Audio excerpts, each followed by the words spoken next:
Hello friends, famous billionaire ఇంకా philanthropist అయిన George Soros Meerut security కౌన్సిల్లో ఇండియన్ గవర్నమెంట్కు వార్నింగ్ ఇస్తూ ఒక ప్రకటన చేశాడు. భారతదేశపు ప్రధానమంత్రి నరేంద్ర మోదీ ఒక నిరంకుశ ప్రైమ్ మినిస్టర్. అందుకే మోడీ నుండి ఇండియాను విముక్తి చేయడానికి, ఇండియాకి డెమోక్రసీ తీసుకురావడానికి సోరోస్ ఇండియాలో $1 బిలియన్ అంటే 8,000 కోట్లు ఇన్వెస్ట్ చేశాడు. కానీ ఇదే సోరోస్ తన ఏ ఎన్జిఓ ద్వారా అయితే ఇండియాకి ఇన్వెస్ట్మెంట్ చేసిందో ఆ ఎన్జిఓ యొక్క వైస్ ప్రెసిడెంట్ అయిన సలిల్ శెట్టి రాహుల్ గాంధీతో ప్రతి యాంటీ గవర్నమెంట్ ప్రొటెస్ట్లో ఉంటాడు. అయితే ఫ్రెండ్స్, ముందుగా ఈ సోరోస్ గురించి పూర్తిగా తెలుసుకుందాం. 1989వ సంవత్సరంలో సోరోస్ హంగరీ గవర్నమెంట్ను పడేసింది. అది కూడా కేవలం తన సొంత రివెంజ్ కోసం. ఎందుకంటే అప్పట్లో హంగరీ సోవియట్ యూనియన్ ద్వారా రూల్ చేయబడేది. కానీ సోరోస్ మాత్రం ఈ రూల్ను తీసివేయాలని అనుకుంది. దీనికోసం తన ఓపెన్ సొసైటీ ఫౌండేషన్ సహాయం తీసుకుంది. దీనికన్నా ముందు సోరోస్ సొసైటీలో మంచి ఇమేజ్ను డెవలప్ చేసింది. సోరోస్ మంచి ఇమేజ్ కోసం స్కాలర్షిప్, ఫెలోషిప్ పంచడం, అలాగే pro democracy, anti communist libraries కట్టించడం, అలాగే అక్కడ ఫోటో కాపీయర్స్ పంచడం లాంటివి చేశారు. ఎందుకంటే అక్కడి ప్రజల మనసుల్లో ఒక ఫ్యాషన్ అండ్ డెమోక్రటిక్ ఐడియాలజీని పుట్టే విధంగా చేసింది. అంతేకాకుండా ఇందులో ఎంతోమంది హంగేరియన్ ఆర్టిస్ట్ ఇంకా సైంటిస్టులు కూడా గ్రాంట్స్ ఇవ్వడం జరిగింది. ఎందుకంటే అలాంటి మర్యాద, పలుకుబడి ఉన్న వాళ్లను తమ వైపు తిప్పుకోవాలి కాబట్టి. ఇదంతా వాళ్ళు అనుకున్నట్టుగానే సక్సెస్ఫుల్గా జరిగాయి. ఈ విధంగా చూస్తూ హంగేరీ ప్రజలు సోరోస్ను ఫాలో చేయడం మొదలుపెట్టారు. ఇక అప్పటి నుంచి సోరోస్ తన పని మొదలుపెట్టింది. అయితే 1990లో Soros opening the Soviet system అనే ఒక బుక్ను లాంచ్ చేసింది. ఆ బుక్లో ఎలా సోవియట్ గవర్నమెంట్ ప్రజలను తమ సొంత డిఫెన్స్ గవర్నమెంట్పై పెట్టి ప్రజల బేసిక్ రైట్స్ను ఎలా లాక్కుంటున్నారో తెలియజేయడం జరిగింది. దీన్ని సోరోస్ డాగ్మా అనే పేరు పెట్టి ప్రజలకు తమ హక్కుల కోసం పోరాటానికి ప్రోత్సహించింది. ఆ బుక్ సమయంలో హంగేరీలో ఎంత ఫేమస్ అయిందంటే పూర్తి హంగేరీలో నేషన్ వైజ్ ప్రొటెస్టులు మొదలయ్యాయి. ఇక ఆఖరికి 1990లో పూర్తి హంగేరీ గవర్నమెంట్ పడిపోయింది. కానీ సోరోస్ ఇక్కడితో ఆగలేదు. మళ్ళీ అండర్ రైటింగ్ డెమోక్రసీ అనే బుక్ను పబ్లిష్ చేసింది. ఈ బుక్ ద్వారా ఫేక్ డెమోక్రటిక్ ఐడియాలజీని ఇంకా ప్రమోట్ చేయడం మొదలుపెట్టింది. ఈ ఐడియాలజీ హంగేరీలో ఇంకా స్ట్రాంగ్ చేసేందుకు సోరోస్ హంగేరీలో సెంట్రల్ యూరోపియన్ యూనివర్సిటీని కూడా మొదలుపెట్టింది. ఇదంతా వింటుంటే ఆ సమయంలో సోరోస్ చేసింది కరెక్టే అని మీరందరూ అనుకుంటూ ఉంటారు. కానీ ఫ్రెండ్స్, సోరోస్ హంగరీ అండ్ గవర్నమెంట్ను మోరల్ వాల్యూస్ కోసం కాకుండా తన సొంత పగను తీర్చుకునేందుకు పనిచేసింది. అయితే ఆ పగ ఎందుకు అనుకుంటున్నారా? అయితే వినండి. 1944లో నాజీలు హంగేరీపై ఇన్వెడ్ అంటే దండయాత్ర చేశారనమాట. దీనివల్ల అక్కడ యాంటీ సెంటిమెంట్స్ చాలా ఎక్కువగా విస్తరించాయి. వీటన్నింటి నుంచి తప్పించుకోవడానికి జాబ్స్ ఇంకా తన ఫ్యామిలీ అక్కడ బతకటానికి తన సర్నేమ్ను కూడా మార్చుకున్నారు. అప్పటి నుంచి అంతా బాగానే ఉండేది. కానీ 1945లో యుఎస్ఎస్ఆర్ హంగేరీని తన కిందకు తెచ్చుకుంది.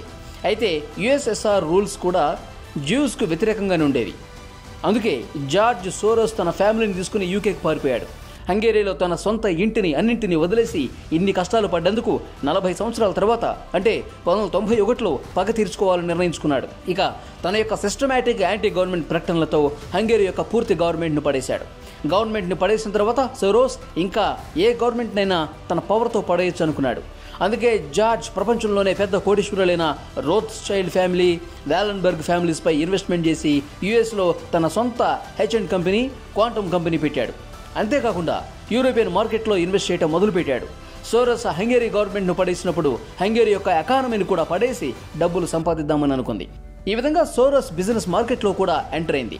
సోరోస్ యొక్క ఈ చక్రవ్యూహంలో మొదటిగా చిక్కుకుంది ద బ్రిటన్.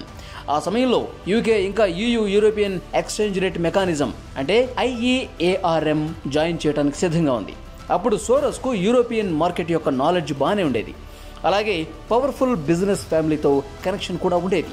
అందుకే సోరోస్ హంగేరీ గవర్నమెంట్ని పడేసిన తర్వాత మరో సంవత్సరానికి అంటే 1992లో బ్రిటన్ ఎకానమీలో షార్ట్ బిజినెస్ అంటే పౌండ్స్లో ఇన్వెస్ట్మెంట్ చేసి $1 బిలియన్ సంపాదించారు. ఇదంతా సోరోస్కు ఎందుకు సాధ్యమైంది అంటే తనకున్న ఎక్స్పీరియన్స్తో బ్రిటన్ గవర్నమెంట్ యొక్క కరెన్సీ పాలసీస్ ఇంప్లిమెంట్ చేస్తుందని, ఇది ఎక్కువ రోజుల వరకు బ్రిటిష్ గవర్నమెంట్ దానిని నిలబెట్టుకోలేదని జార్జ్ ఊహించాడు. అందుకే బ్రిటన్ ఎకానమీలో పౌండ్స్ను ఇన్వెస్ట్ చేసి $1 బిలియన్ సంపాదించాడు. ఈ విషయాన్ని పబ్లిష్ చేసి బ్రిటిష్ కరెన్సీ గ్రో అవటం లేదని ప్రకటించాడు. దీంతో బ్రిటిష్ ఎకానమీ చాలా ఘోరంగా పడిపోయింది. దీంతో బ్రిటిష్ కరెన్సీ మార్కెట్ కూడా క్రాష్ అయిపోయింది. ఆ తర్వాత 1999లో ఏషియన్ ఫైనాన్షియల్ క్రైసిస్ ద్వారా కూడా సేమ్ ఇలాగే మోడస్ ఆపరెండిని ఫాలో ఫాలో చేసి థాయిలాండ్ ఇంకా జపాన్ లాంటి దేశాల నుంచి కూడా 1 బిలియన్ లాభం పొందింది. అయితే అసలు సమస్య ఏంటంటే ఇప్పుడు సోరోస్ కన్ను మన భారతదేశం మీద పడింది. ఎలా అయితే 2020లో ఇండియా 5th లార్జెస్ట్ ఎకానమీకి చేరుకుందో సోరోస్ మిషన్ ఇండియా మొదలుపెట్టింది.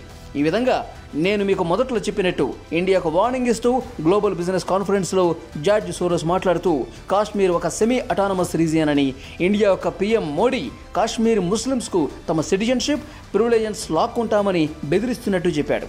కానీ ఇది ఒక ప్రకటన మాత్రమే. ఎందుకంటే 2014లో మోడీ గవర్నమెంట్ ఎలక్షన్స్లో గెలిచి అప్పుడు మోడీ గవర్నమెంట్ తన ఎన్జిఓ ఓఎస్ఎఫ్ యొక్క వెబ్సైట్స్ మీద ఓఎస్ఎఫ్ ఇప్పుడు India oriented specific propaganda start చేసిందని ప్రకటించింది. ఇటీవల యూనియన్ మినిస్టర్ కూడా జార్జ్ చాలా హద్దులు దాటి పీఎం మోడీ ఇంకా పీఎం మోడీ గవర్నమెంట్ పడేయటానికి ఇండియాలో 1 బిలియన్ ఫండ్ డెలివరీ చేశాడని చెప్తున్నారు. ఇక ఎప్పట్లాగే అన్ని దేశాలపై తన ఓఎస్ఎఫ్ ఆర్గనైజేషన్ ద్వారా గవర్నమెంట్ను పడేయటానికి ప్రయత్నించినట్టు ఇండియాపై కూడా ప్రయత్నం చేస్తున్నాడు.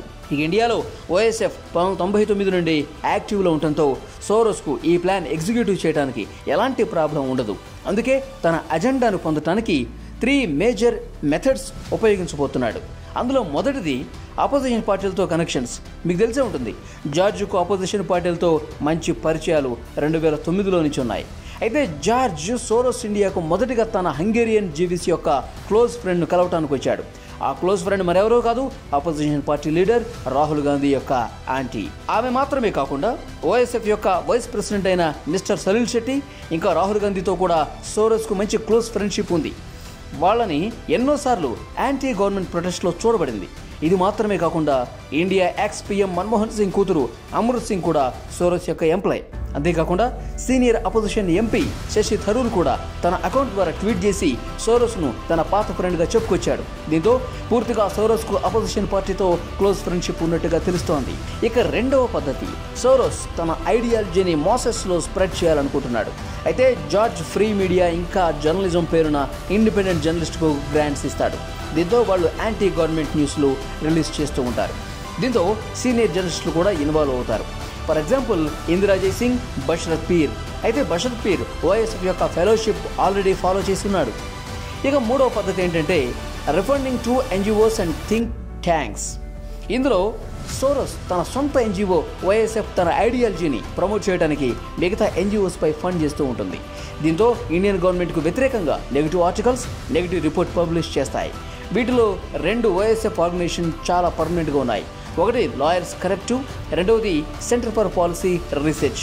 సిపిఆర్కు బెస్ట్ ఎగ్జాంపుల్స్ ఏదంటే సిపిఆర్ యొక్క ఫెలో ప్రతాప్ భాను మెహతా యొక్క ఆర్టికల్స్. ఈయన థింక్ ట్యాంక్ యొక్క నెరేటివ్ చాలా క్లియర్గా చూపిస్తారు. ఇక ఓఎస్ఎఫ్ యొక్క 3వ ఎన్జిఓ సమితి ద్వారా ఫండింగ్ ఇప్పిస్తారు. దీని అడ్వైజరీ కౌన్సిల్ స్వయాన జార్జ్ సోరోసే.